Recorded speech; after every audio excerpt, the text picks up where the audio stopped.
Bonsoir à tous, bonsoir à tous. C'est Trading avec vous. Je vais revenir sur une petite analyse du BTC. J'ai pris un peu de temps, j'étais un peu occupé cette journée-là.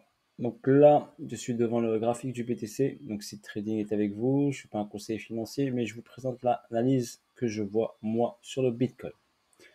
Donc là, on a le plus bas. Ici, on a un déséquilibre de marché. On avait ici, hop, un retest, une prise de liquidité, un deuxième ST ici, un deuxième retest ici du niveau. Et ensuite, on est parti vers le haut chercher la liquidité.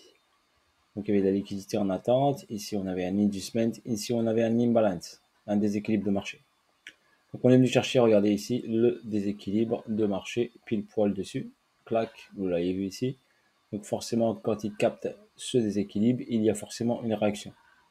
On a également un deuxième déséquilibre qui est à ce niveau-là. Donc, vous le voyez ici. À ce niveau-là, ici, on a un petit déséquilibre sur les 26, 28. Donc, sur cette zone-là, où j'ai mis mon target 2. Donc là, qu'est-ce qu'on a? On a un début de distribution. Donc on a un début de distribution qui s'effectue ici, un sommet, un retracement ici, un saut, une première prise de liquidité ici, hop, une redescente, ça on appelle ça un UA pour votre information, et ici un UT. Donc forcément, après une prise de liquidité et un comblement de l'imbalance ici, du déséquilibre, on a ici une descente. Donc forcément ici, je me suis mis en H8 pour mieux voir les bougies. Donc sur cette petite descente ici, donc forcément ici, on a un déséquilibre qui est ici. Je vais passer en H4 pour zoomer un peu sur cet endroit-là. Donc là, on a ce déséquilibre ici qui a été créé et on a un gros déséquilibre qui est là. Donc logiquement, logiquement, je parle de logique, quand on a un UT comme ceci, on vient retester ici la zone du saut. Donc la zone du saut ici. Donc quand on a un déséquilibre qui est ici sur les 21 535, donc on a la possibilité bien sûr de revenir sur cette zone-là, des 21 400, 21 200 dans cette zone-là. Ok, si on a l'UT qui est ici, donc on a retest. On a eu cette bougie ici, ça s'appelle une bougie d'indécision.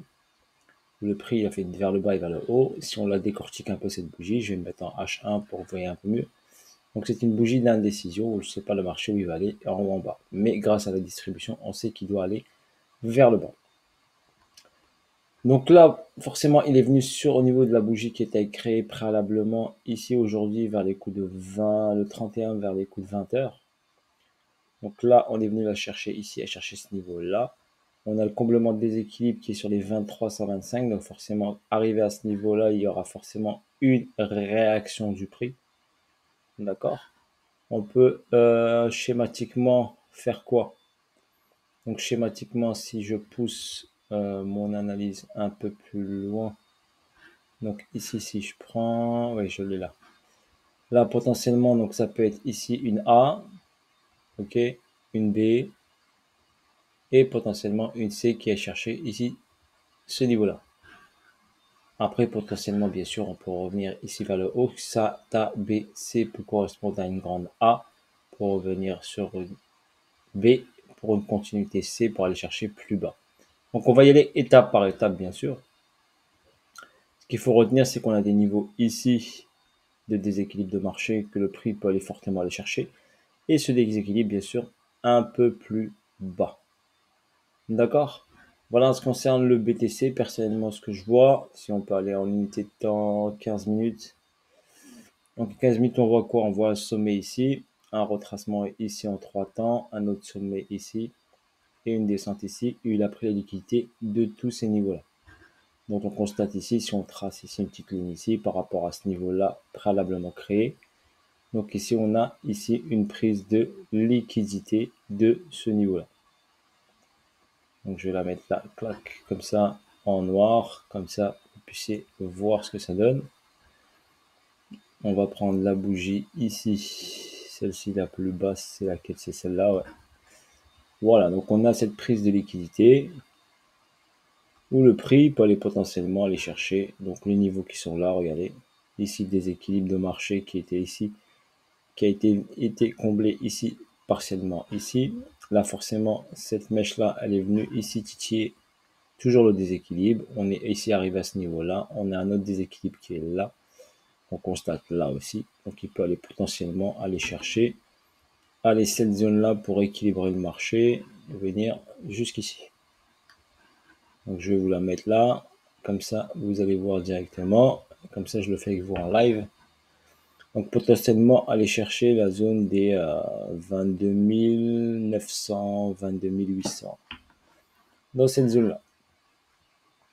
Ok, voilà ce qu'on voit ici. Donc là, on voit une accélération qui a été ici. Il y avait un déséquilibre qui a été comblé tout de suite, immédiatement. Pareil ici, regardez, accélération, déséquilibre, hop. Voilà. Donc le marché, quand il bouge, il laisse forcément des traces. Donc quand il laisse des traces, forcément, derrière, il y a potentiellement, bien sûr, un retracement et rééquilibration du marché.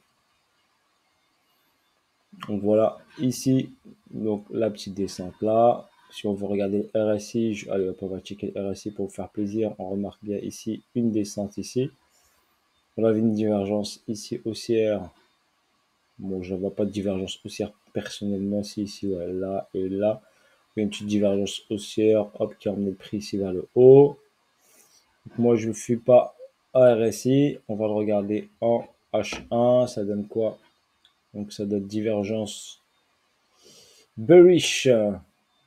Qui était ouais, des slabs, donc ici. En H1, on l'avait bien. Mais si vous la prenez tout de suite, regardez sur ce niveau-là, vous la prenez là, ben vous faites sortir ici. Il n'y a pas de secret, il faut faire attention à ça. Si on la prend en H4, est-ce qu'on a quelque chose? En H4, on n'a pas grand-chose. On avait une divergence ici, bullish, qui était importante ici, mais si on la prenait tout de suite, pareil, on se fait sortir. Donc, il faut faire attention au niveau du RSI à bien interpréter. Ça peut vous donner juste un signal si vous venez sur la zone ici, en surachat ou en survente. D'accord? Juste vous dire, potentiellement, il peut y avoir un retournement, mais utilisez le RSI plutôt en H4 ou H8 ou daily. D'accord? Potentiellement, c'est beaucoup plus puissant. Et quand ça vous alerte ici, pas besoin de rentrer tout de suite en position. Attendre que le marché vous montre une direction. Et là, par exemple, il était en survente ici. Donc forcément, c'était très très bas, donc potentiellement qu'il pouvait remonter. Ok, voilà comment il faut l'utiliser de préférence, mais pas se fier totalement au RSI pour effectuer sa prise de décision sur un trade. Ok, donc pour ma part, je pense qu'on va aller chercher la petite zone là. À mon avis, sur cette zone là, il va y avoir forcément potentiellement des réactions ici un peu haussières avant d'aller checker totalement le petit déséquilibre qui est là. Donc ça, c'est le premier déséquilibre. Le second est ici. Donc ici, on a bien sûr un déséquilibre ici, potentiellement qui peut aller chercher. D'accord, sur cette zone-là ici, des 21 600. Mais on va le laisser étape par étape travailler. D'accord, ne pas se précipiter. Tranquillou milou. En ce moment, il dessine cette petite distribution qui se met en place. Donc si on a un UT forcément derrière, on aura potentiellement soit un retest du niveau, soit un UTAD. Je verrais mieux, moi pour ma part, un UTAD ici pour aller chercher mon target 2 ici sur la zone qui est là. Donc potentiellement ici, sur ce niveau-là, on a ici, donc je vais le mettre en rose pour vous définir ici. Voilà, je vais mettre ça là. Donc potentiellement ici, on a ici une incitation acheteuse ici. Ça s'appelle de l'inducement. Donc cette est une inducement là, potentiellement peut être titillé, bien sûr. On peut aller le chercher. D'accord, voilà, pédagogiquement, je voulais tracer. Je ne vais pas trop charger mon graphe. C'était juste pour vous montrer. Voilà, potentiellement, qu'est-ce qu'on peut avoir sur le Bitcoin? Donc si je trace un peu, on peut potentiellement donc faire ça. Ensuite revenir ici ou un peu plus bas, aller chercher peut-être un sommet ici, hop, et après recracher, donc prendre cette liquidité qui est ici. D'accord, venir chercher peut-être une zone ici, soit là, soit potentiellement prendre l'argent ici, l'argent là, ou retester juste ce niveau-là. Donc revenir ici sans faire de plus bas. Comme ça, la tendance ici restera quand même haussière et repartir ensuite vers le haut. Pourquoi pas aller chercher notre target des 31 000, 32 000 dollars. Ok, pour l'instant on n'y est pas, hein. Donc pour l'instant je vous montre potentiellement ce que l'on peut faire, ce que le Bitcoin peut faire, donc potentiellement ce qu'il peut réaliser. Donc là, en 15 minutes, voilà, il commence à travailler. Vu qu'il a pris l'argent de ce niveau-là préalablement créé. Donc si potentiellement, on regarde ici, on a quoi ici? Donc là, potentiellement, hop. Donc il a pris l'argent une fois, il a pris l'argent une deuxième fois. Donc on avait ce niveau ici. Donc c'était un niveau ici. Ici, il a fait quoi avec cette mèche? Il est venu prendre l'argent. Maintenant, il est venu prendre la deuxième fois l'argent. Donc forcément, quand il a pris l'argent, comme quand il a fait ici, ben forcément, il y avait une réaction haussière derrière. Donc potentiellement, ici, il peut y avoir une réaction, bien sûr, haussière avant une continuité pour un target bien précis. Ok, voilà, sur ce, bis à tous. J'ai essayé de vous expliquer le plus simplement possible, hein. Je ne vais pas trop rentrer dans les détails. Je vous ai employé le mot inducement, imbalance. Donc, imbalance, c'est un déséquilibre de marché en français. Inducement, c'est quoi? Inducement, en français, c'est très simple. Un inducement, c'est quoi? C'est de l'incitation. On va dire, c'est une bougie d'incitation. On incite à acheter, on incite à, voilà, comme ici par exemple. Comment je vais vous expliquer rapidement ça. Donc ici, par exemple, le prix entame une descente. Et là, on a potentiellement, regardé un rebond. Donc ça, c'est une incitation à acheter, mais la tendance est bien sûr baissière. Donc c'est une intention, une incitation à acheter. Pareil, c'est une incitation à acheter, une descente avec des incitations à acheter.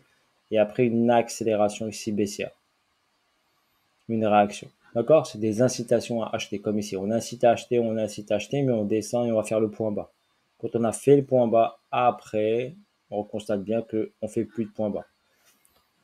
Donc, il faut faire attention avant de rentrer sur le marché à attendre que le prix, que le mouvement, d'accord, latéralise.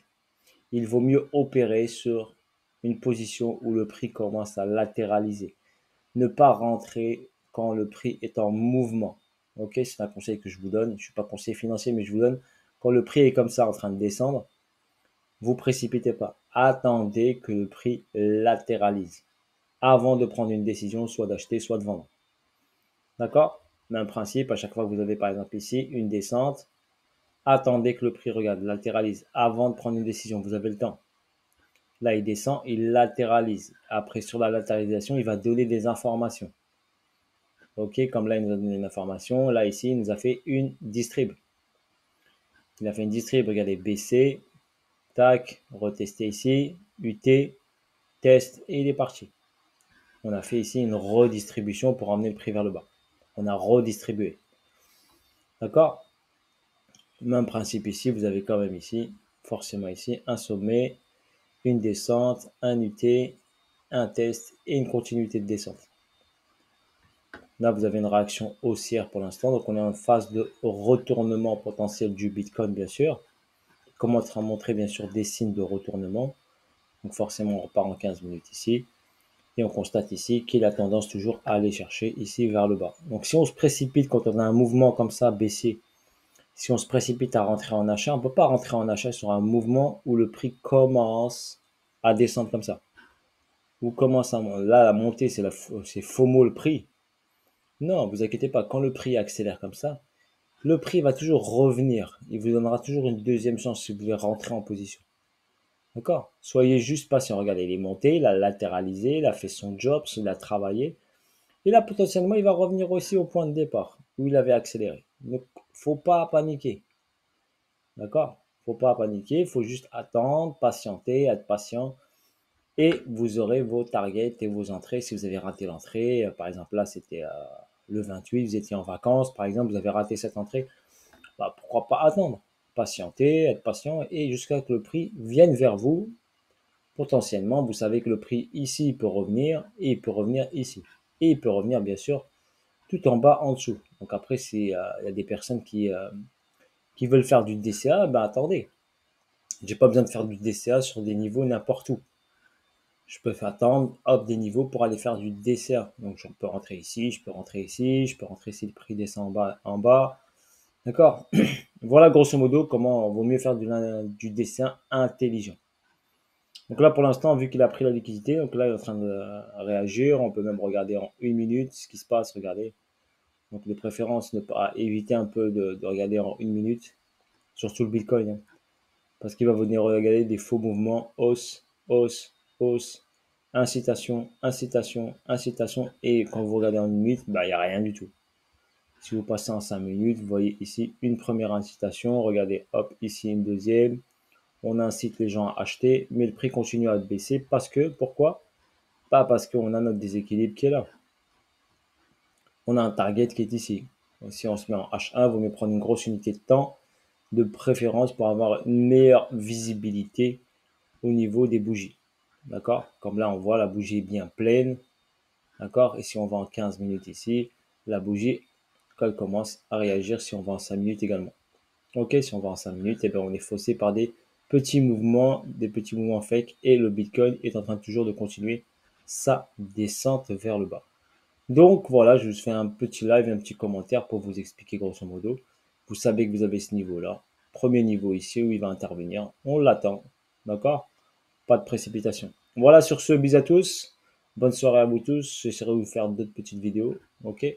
Voilà. Et à bientôt pour de nouvelles vidéos, de nouvelles aventures. N'hésitez pas à liker, je le dis jamais, mais bon, si vous voulez faire des likes, laissez des commentaires, je vous lis. Et je m'inspire de vos commentaires pour pouvoir vous donner un peu de la qualité, voir ce qu'il en est. J'ai également regardé DOT, j'ai regardé Avax, Atom. Donc là, je vais, hop, j'ai tracé des petits trucs.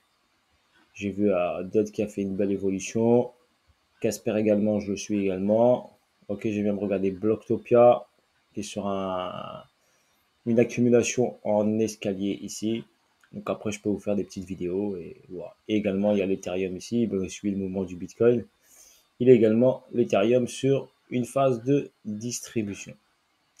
Ok, voilà, sur ce, bis à tous et à bientôt pour de nouvelles vidéos, de nouvelles aventures. Seed Trading était avec vous. Voilà, force à vous tous, la famille. Ciao, ciao, bye bye. Et à bientôt pour de nouvelles vidéos et de nouvelles aventures ensemble.